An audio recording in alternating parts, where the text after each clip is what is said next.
गोलिया मला शलम मिला होत गोलिया गोलिया मला शलम मिला होत मन दर जी लोच मिलण सा माटी थी जी त ही प्रोग्राम हा 2023 जी पुजाणी आई 2024 जी आजिया असा बेहतरीन दोस्त आई नौशर फिरोज जी एकड़ी कानूनी गल्फ फैमिली से ताल्लुक रखंदड़ बेहतरीन शख्सियत जो मालिक सदाबहार खिलणो मुआ सदाई चेहरे ते मुर्क साईं अब्दुल सत्तार लोराणी साहब आई बिया जेके असांजा स्टेज ते दोस्त वेठा आहिनि मोकला बिरादरी त इन्हनि सभिनी खे मां गुज़ारिश कंदुसि पंहिंजे सदर नेशनल प्रेस क्लब नौशर फिरोज साईं ज़फर अली तगर के त आजियाणो पेश करे। ये गीत तांजले तोहफा सुना ओ प्यारा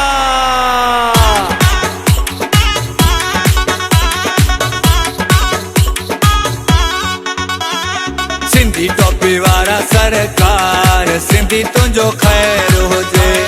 सिंधी टोपी वारा सरकार सोना तुझो खैर हुजे मोड़ वारा अज रखवारा घोट प्यारा दुआऊं अथई मुझो यार सोना तुझो खैर हुजे सिंधी टोपी वारा सरकार राणा तुझो खैर हुजे।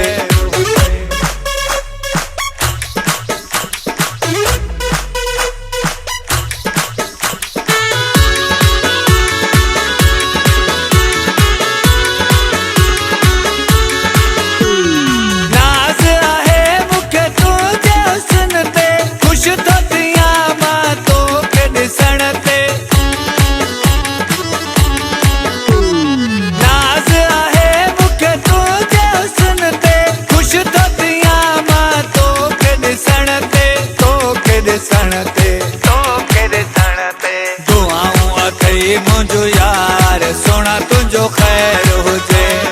सिंधी टोपी वारा सरकार राणा तुझो खैर हुजे।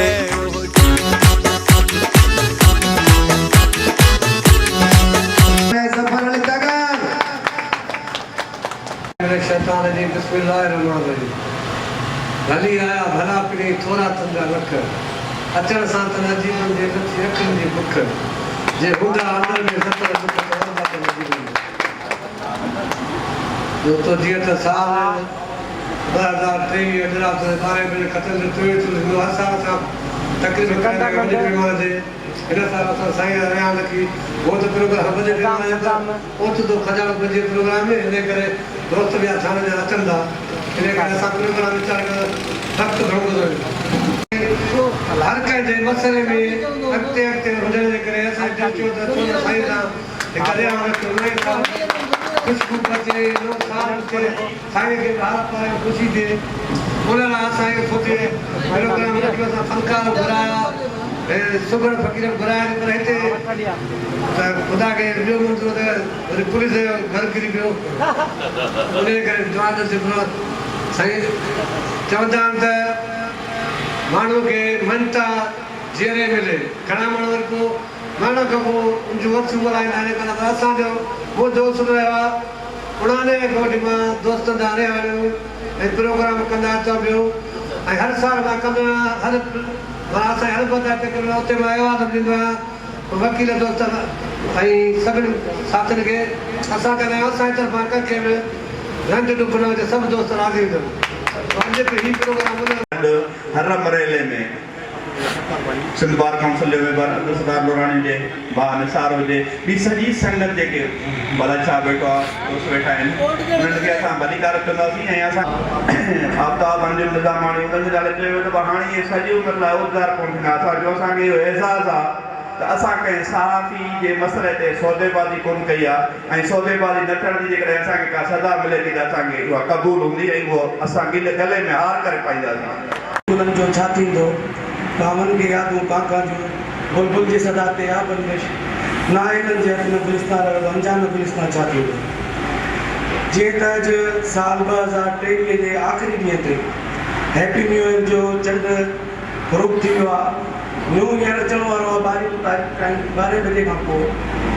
नेशनल प्रेस क्लब रोशनो फिरोज एम ज़फरनगर की तरफ़ां एक ख़ूबसूरत महफ़िल सजाई वई आहे जंहिंमें असांजा महिमान ख़ासि advocate Sindh bar council member मोहतरम जनाब अब्दुल सत्तार लोरानी साहब। मालिक तू न छॾे आऊं जियां तो आसरे सभई पाड़ू सूरजूं हिक लहज़े मंझ लाइ लटे हिक तू न मुंहुं मटे ॿियो लोक मटियो तां घोरियो। हाणे साईं मिठाणी सिंध प्रेस क्लब जे सदर साईं निज़ामुद्दीन मशहूरी साहब के तो वो अचनि ऐं पंहिंजे ख़्याल जो इज़हार कनि। साईं निज़ामुद्दीन मशहूरी तव्हांखे भरपूर ताड़ियुनि में। साईं मुंहिंजा मां ॿ टे लफ़्ज़ चई पंहिंजी जाइ वठंदुसि। मां पहिरीं ॻाल्हि त भाऊ एम ज़फर कदर साहब खे ख़राज तहसीन पेश करियां थो जंहिं वक़्त ब वक़्त अहिड़ा प्रोग्राम अहिड़ियूं सुहिणियूं तक़रीबूं मुनक़द कयूं आहिनि। मोहतरम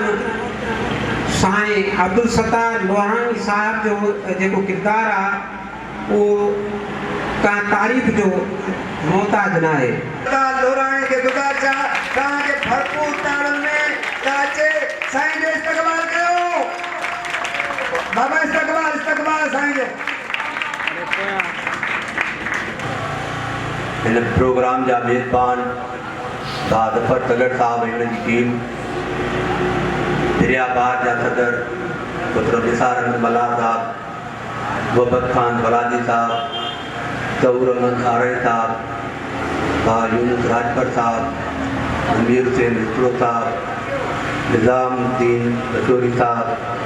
सनीर साहब प्रेस क्लब ठारूशाह जा सदर